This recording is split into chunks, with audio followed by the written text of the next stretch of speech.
할렐루야, 이 새벽에 하나님의 말씀을 사모함으로 나오신 우리 모든 성도님들을 축복하고 환영합니다. 오늘 우리에게 주신 하나님의 말씀은 민수기 6장 13절부터 27절까지입니다. 본문의 말씀을 제가 봉독하겠습니다. 나실인의 법은 이러하니라. 자기의 몸을 구별할 날이 차면 그 사람을 회막문으로 데리고 갈 것이요.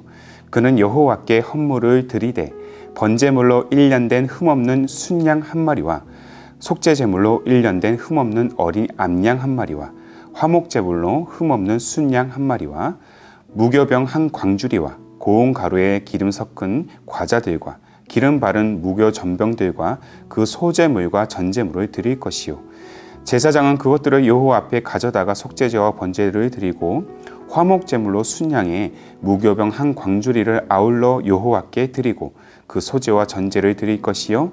자기의 몸을 구별한 나실인은 회막문에서 자기의 머리털을 밀고 그것을 화목제물 밑에 있는 불에 둘지며 자기의 몸을 구별한 나실인이 그의 머리털을 민 후에 제사장이 삶은 순양의 어깨와 강주리 가운데 무교병 하나와 무교전병 하나를 취하여 나실인의 두 손에 두고 여호와 앞에 요제로 흔들 것이며 그것과 흔든 가슴과 밭들어 올린 넓적다리는 성물이라. 다 제사장에게 돌릴 것이니라. 그 후에는 나실인이 포도주를 마실 수 있느니라. 이는 곧 서원한 나실인이 자기의 몸을 구별한 일로 말미암아 여호와께 헌물로 드림과 행할 법이며 이 외에도 힘이 미치는 대로 하려니와 그가 서원한 대로 자기의 몸을 구별하는 법을 따라 할 것이니라. 여호와께서 모세에게 말씀하여 이르시되 아론과 그의 아들들에게 말하여 이르기를 너희는 이스라엘 자손을 위하여 이렇게 축복하여 이르되 여호와는 내게 복을 주시고 너를 지키시기를 원하며 여호와는 그의 얼굴을 내게 비추사 은혜 베푸시기를 원하며 여호와는 그 얼굴을 내게로 향하여 드사 평강 주시기를 원하노라 할지니라 하라. 그들은 이같이 내 이름으로 이스라엘 자손에게 축복할지니 내가 그들에게 복을 주리라. 아멘. 오늘 말씀은 성도가 누릴 하나님의 축복이라는 제목으로 나누기를 원합니다. 제가 일전에도 새벽 설교를 통해서 이 성도라는 단어가 가진 의미를 설명해 드린 적이 있습니다. 오늘 조금 더 구체적으로 다시 한번 이 성도의 의미를 설명을 드리자면 일단 이 성도는 한자어로 성인성에 무리도를 쓰고 있습니다. 먼저 성인성은 여러 가지 의미로 해석되고 있는데요. 신앙의 관점에서 가장 알맞은 해석은 바로 성스럽다, 존엄하다, 거룩하다라는 뜻입니다. 여기에 무리도는 같은 뜻을 가지고 모인 그룹을 의미하는 것인데 그래서 이를 직역하면은 거룩하고 존엄한 무리라고 풀이할 수 있는 것이죠. 무엇보다 성도라는 단어가 가진 의미를 우리는 원어를 통해서 좀 더 분명히 이해할 수 있습니다. 성도는 구약의 히브리 원어로는 카듀시 그리고 신약의 헬라 원어로는 하기오스라고 표현합니다. 두 단어 모두 분리되고 구별되기 위한이라는 의미로 해석이 됩니다. 그러나 이 두 원어에서 우리가 결코 간과하지 말아야 할 중요한 한 가지 사실이 있습니다. 이 두 원어 모두 이 분리되고 구별된 이라는 의미를 가지고 있는데 이것에 대한 존재, 이것을 의미하는 존재는 인간이 아니라 바로 하나님으로부터 시작되었다는 것입니다. 자, 이사야 선지자가 이사야 6장에서 천사들이 모여서 서로 화답하면서 하나님께 이르기를 거룩하다, 거룩하다, 거룩하다고 찬송한 장면을 목격한 바로 볼 때 하나님은 바로 세상과 다른 존재, 즉 거룩한 존재로서 이 땅을 통치하고 계심을 우리는 알 수 있습니다. 사랑하는 성도 여러분, 하나님은 거룩하신 분이십니다. 아멘이십니까? 그 믿음에 따라서 우리 또한 하나님의 거룩한 형상을 닮아 나아가는 그런 삶의 여정이 되고 있다는 것이죠. 하나님의 형상을 닮아 창조된 존재가 바로 인간이라는 존재라는 것입니다. 그러므로 우리가 거룩한 존재로서 우리가 성도로서의 정체성을 그렇다면 어디에 기반을 두고 우리가 나아가야 될 것인가? 바로 하나님께 두어야 한다는 것이죠. 그러므로 성도의 삶이라는 것은 예수 그리스도로 말미암아 죄로 인해 단절되었던 삶에서 돌이켜서 그리스도의 십자가의 대속을 통해서 내가 용서함을 받고 죄인의 신분에서 이제는 하나님의 자녀의 신분으로 변화되어서 하나님께 속한 자로서 죄로 물든 삶이 아니라 죄로부터 구별된 삶, 죄와 구별된 삶, 거룩한 삶, 하나님의 형상을 닮아가는 삶으로 나아가는 여정을 의미하는 것입니다. 그러므로 이 성도는 믿음으로 구원받았다고 해서 받은 것으로만 끝나는 것이 아니라 믿음의 가치, 이 거룩의 가치를 이 땅에 실현할 책임이 우리에게 주어졌다는 것이죠. 하나님의 형상을 닮아가는 자로서, 하나님의 형상을 드러내는 자로서 그 책임이 우리에게 주어졌다는 것입니다. 이것이 바로 우리가 거룩해야 하는 근거가 되는 것이죠. 하나님께서 민수기를 통해서 반복적으로 말씀하시는 단어가 있습니다. 바로 성별과 구별입니다.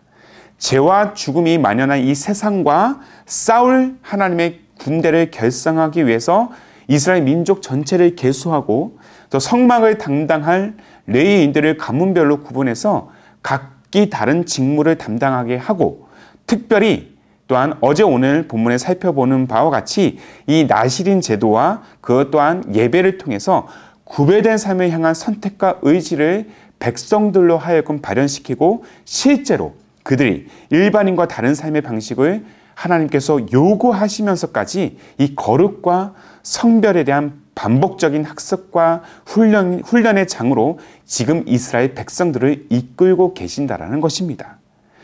백성들을 향한 하나님의 목적은 매우 단순하면서도 명확하면서도 분명합니다. 출애굽이라는 기적을 맛보게 하셨지만 여전히 무질서하고 눈앞에 보이는 것만 쫓는 그들의 삶의 궤도를 질서 정연한 거룩의 삶으로 조정하기 위해서인 것이죠. 애굽의 종, 죄의 노예라는 습성에서 빨리 벗어나서 이제는 내가 하나님의 사람으로서, 하나님의 속한 존재로서, 구별된 존재로서 자신의 형상대로 명확한 정체성을 가지고 자신들이 누구인지를 세상에 하나님께서 드러내기를 원하셨다라는 것입니다. 자, 이는 비단 이스라엘 백성들에게만 해당되는 것은 아니에요. 예수 그리스도로 말미암아 구원받은 우리들에게도 해당되는 것입니다. 우리 또한 구별된 존재로서 거룩한 책임을 감당해야 되는 이유가 여기에 있는 것이죠. 우리 존재는 세상과 다른 거룩하신 하나님의 자녀라는 사실을 세상에 드러내기 위해 이 땅에서 살아가는 목적이 우리에게 있다는 것입니다. 그래서 우리는 레위인과 같이 하나님 중심의 일상을 살아야 하고, 나실인과 같이 하나님의 말씀에 순종함으로 삶이 끝나는 그 순간까지 그 거룩의 방식, 거룩한 방식을 따라야 한다는 것입니다.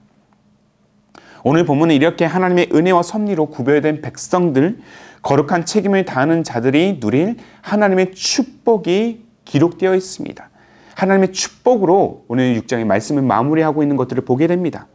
이는 이스라엘 백성들이 자신의 진영에서 정결을 지키고자 하나님께서 명령하신 부정한 것들을 몰아내었을 때, 그 정결을 지켜내었을 때 내리시는 하나님의 축복이라는 것이죠. 자, 본문 민수기 6장 24절부터 27절까지의 말씀을 좀 길지만 제가 다시 한번 읽어드리겠습니다.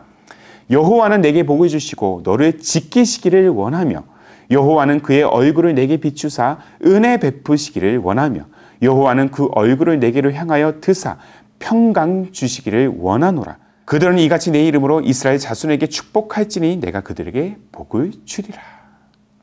이 말씀은 구약의 축도로도 잘 알려져 있습니다. 간혹 어떤 목회자들은 이 말씀을 축도로 사용하곤 합니다. 여기서 표현하는 하나님의 축복은 그냥 무조건적으로 주어지는 것이 아니에요. 앞서 제가 언급한 바와 같이 이 축복은 구원의 약속을 받은 존재로서, 이를 구약에서는 언약 백성이라고 합니다. 언약 백성, 언약 공동체라고도 하는데, 언약을 받은 존재로서 내가 정결한 삶, 거룩한 삶, 구별된 삶을 추구하며 나아갈 때 누릴 수 있는 축복이라는 것입니다. 그러므로 우리가 성도답게 하나님께서 부여하시는 거룩한 가치, 이 거룩의 사명을 온전히 감당할 때 우리는 하나님의 축복을 온전히 누릴 수 있다라는 의미인 것이죠. 그러나 하나님의 축복은 세상이 주는 보화와 같지 않습니다. 그렇다면 하나님의 축복은 과연 무엇이겠습니까? 본문 24절에서 27절까지 기록된 것과 같이 첫째, 보호의 축복입니다. 너를 지키시기를 원하며 우리가 거룩한 가치를 이 땅에 온전히 실현하기를 원할 때 세상의 어떠한 풍파에도 휩쓸리지 않도록 우리를 보호하신다는 사실을 기억해야 될 것입니다. 둘째, 바로 은혜의 축복입니다. 은혜 베푸시기를 원하며 우리가 거룩한 책임을 다할 때 구원받은 자만이 누리는 그런 하나님의 놀라운 사랑과 섭리를 날마다 매 순간 우리는 경험하게 될 것입니다. 마지막으로 평강의 축복입니다. 평강 주시기를 원하노라. 불안과 염려, 두려움을 조장하는 세상 속에서도 우리가 믿음의 가치를 실현할 때 하나님의 평강이 우리와 늘 함께 한다는 사실을 우리는 믿어야 할 것입니다. 사랑하는 성도 여러분, 이것이 성도로 부름받은 우리가 성도가 누릴 하나님의 축복입니다. 한 걸음 더 나아가 세상의 모든 보화는 없어질 것들 뿐이지만 하나님의 축복은 늘 영원하다는 사실을 기억해야 될 것입니다. 그러므로 오늘도 우리는 성도의 책임을 다해야 될 것입니다. 비록 세상의 거친 파도가 우리 존재를 의심하게 만든다 할지라도 우리는 하나님의 형상을 닮은 하나님의 거룩한 자녀, 구원을 약속받은 존재라는 사실을 오늘도 확신하면서 우리에게 주어진 거룩한 책임, 거룩한 사명을 완수해 가는 그러한 거룩한 삶, 축복의 여정이 되시기를 주님의 이름으로 소망합니다. 우리는 모두 성도입니다. 성도로서 책임을 다할 때 하나님이 주시는 보호하심, 그리고 은혜, 그 평강을 날마다 누리며 나아가는 우리의 삶, 또한 우리의 가정, 또한 우리 기쁨이 되는 교회가 되기를 주님의 이름으로 축복합니다. 아멘. 기도하겠습니다. 우리를 거룩한 자녀 또한 성도로 부르시고 영원한 삶으로 인도하시는 하나님 아버지, 그 은혜와 사랑을 오늘도 우리의 영혼에 가슴 깊이 새기면서 감사하는 하루가 되게 하여 주옵소서. 민수기 말씀을 통해서 구별된 삶과 거룩의 책임을 강조하시는 하나님의 뜻을 온전히 깨닫는 우리 믿음의 여정이 되기를 원합니다. 성도라는 정체성을 잊지 않고 거룩한 책임을 다하는 우리의 인생, 우리 가정, 우리 교회가 되게 하여 주시고 때론 우리 믿음을 흔드는 세상의 어떠한 풍파에도 흔들리지 않고 이 땅의 믿음의 가치, 거룩의 가치를 온전히 실현하게 하여 주옵소서. 세상의 중심을 넘어서 하나님의 중심이 되기를 원합니다. 무엇보다 이 땅에서 우리가 거룩한 책임을 다할 때 매 순간 우리를 보호하시고 넘치는 은혜를 부어주시며 평강으로 인도하시는 하나님의 축복을 누리는 인생이 되기를 원합니다. 세상의 보화가 아닌 영원한 축복을 누리며 믿음의 확신을 가지고 나아가는 우리의 삶, 거룩한 성도의 여정이 되게 하옵소서. 우리의 믿음을 통해서 일하시고 축복하시는 하나님을 마음 다해 찬양하오며 우리 주님 예수님의 이름으로 기도하옵나이다. 아멘. 오늘도 주신 말씀에 따라서 우리 두 가지의 기도 제목을 붙들고 함께 기도하기를 원합니다. 먼저는 세상의 거친 파도가 우리 존재를 의심하게 만든다 할지라도 성도의 정체성을 잊지 않고 우리에게 주어진 거룩한 책임을 다하는 인생이 되게 하옵소서. 한 걸음 더 나아가 이 땅에서 거룩한 책임을 우리가 다할 때 매 순간 보호와 은혜, 평강을 주시는 하나님의 축복을 날마다 누리는 성도 또한 기쁨이 되는 교회가 되게 하옵소서. 이 두 가지의 기도 제목을 간절한 마음으로 함께 고백하시면서 기도로 하루의 삶을 열어가시기를 바랍니다. 함께 마음을 다해 기도하시겠습니다.